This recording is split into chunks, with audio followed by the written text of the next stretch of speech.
வணக்கம் நண்பர்களே. SIR special intensive revision நம்ம பரீட்சைக்கு முன்னாடி பண்ணுற மாதிரி தேர்தலுக்கு முன்னாடி வாக்காளர் பட்டியலை திருத்தம் பண்ணுறது தான். தேர்தலுக்கு முன் வாக்காளர் பட்டியல் தவறுகள் இல்லாமல் திருத்தக்கூடியதான் முக்கியமான கண்டென்ட். நிறைய நியூஸில் வருது. பட் நம்ம எக்ஸாம் பாயிண்ட் ஆஃப் வியூவில் பார்க்க போகிறோம். ஏன்னா எக்ஸாம் பாயிண்ட் ஆஃப் வியூ அப்படிங்கிறது ரொம்ப முக்கியமான ஒன்று. நிறைய பேப்பரில் வந்துட்டே இருக்கும். அதெல்லாம் கேட்க மாட்டாங்க. எதை கேட்பாங்க தெரிஞ்சு பார்க்கணும். இப்போ இதை பண்ண போகிறது யாருன்னா election commission of India ECA தான் பண்ண போகிறாங்க. தமிழில் மாநில அளவில் பார்த்தோம்னா சீஃப் எலக்ட்ரல் ஆஃபீஸர்னு ஒருத்தர் இருப்பார். இது அப்ரிவேஷன் ஆல்ரெடி கேட்டது தான். CEO லெவலில் பண்ணுவாங்க. என்ன பண்ணுவாங்கன்னு கேட்டோம்னா இந்த வாக்காளர் பட்டியல் திருத்தத்துக்கு வீடு வீடாக போய் வெரிஃபை பண்ணணும். House to house verification. அதுக்கு பூத் லெவல் ஆஃபீஸர் இருப்பார். படிவங்கள் வச்சுருக்காங்க. படிவம் 6, 7, 8 இந்த மாதிரி இருக்குது. புதிய வாக்காளர்களை சேர்த்தல், அதுக்கப்புறம் நீக்கம் பண்ணுறது, தவறுகள் இருந்தால் திருத்தம் பண்ணுறது, இந்த மாதிரி எல்லாம் பண்ணுறாங்க. நல்ல விஷயம் தானே, பேஷாக பண்ணிடலாமேன்னு தோணும். இதில் என்னென்னா இது வரைக்கும் திருத்தம் நடக்கும். எப்போ வருஷம் திருத்தம் பண்ணுவாங்க. தேர்தலுக்கு முன்னாடி சட்டமன்றமோ இல்லை லோக்சபா தேர்தலோ திருத்தம் பண்ணுவாங்க. அதுக்கு பேர் என்ன அப்படின்னா SSR அப்படிம்பாங்க. அதாவது ஸ்பெஷல் சம்மரி ரிவிஷன். ஆனுவலாகவும் பிஃபோர் எலெக்ஷனும் பண்ணக்கூடியது. இந்த SSRல யார் சேஞ்ச் வேணும்னு கேட்குறாங்களோ என்னை சேர்த்துக்கங்க, எனக்கு 18 வயசு ஆயிடுச்சு.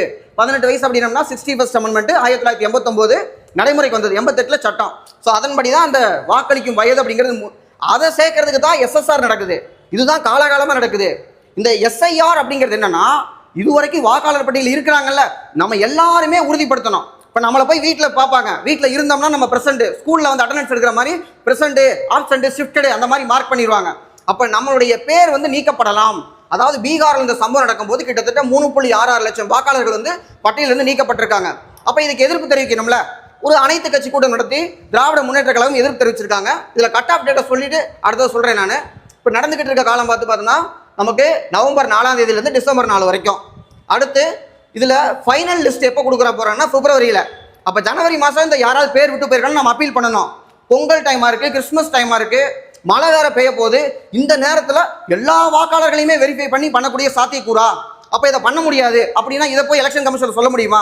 அப்போ நம்ம சொல்லும்போது என்ன சொல்கிறோம்னா இதுக்கு எதன் அடிப்படையில் நீங்கள் பண்ணுறீங்க? இந்த ப்ரொசீஜரு ஆர்டிகல் 324 நீங்கள் வாக்காளர் பட்டியல் வெளியிடணும் தான் இருக்கே தவிர SIR மூலமாக தான் வெளியிடணும் இருக்கா அப்படின்லாம் கேட்குறாங்க. Section 21 representation of people act 1950 இதுலேயே இது இல்லை.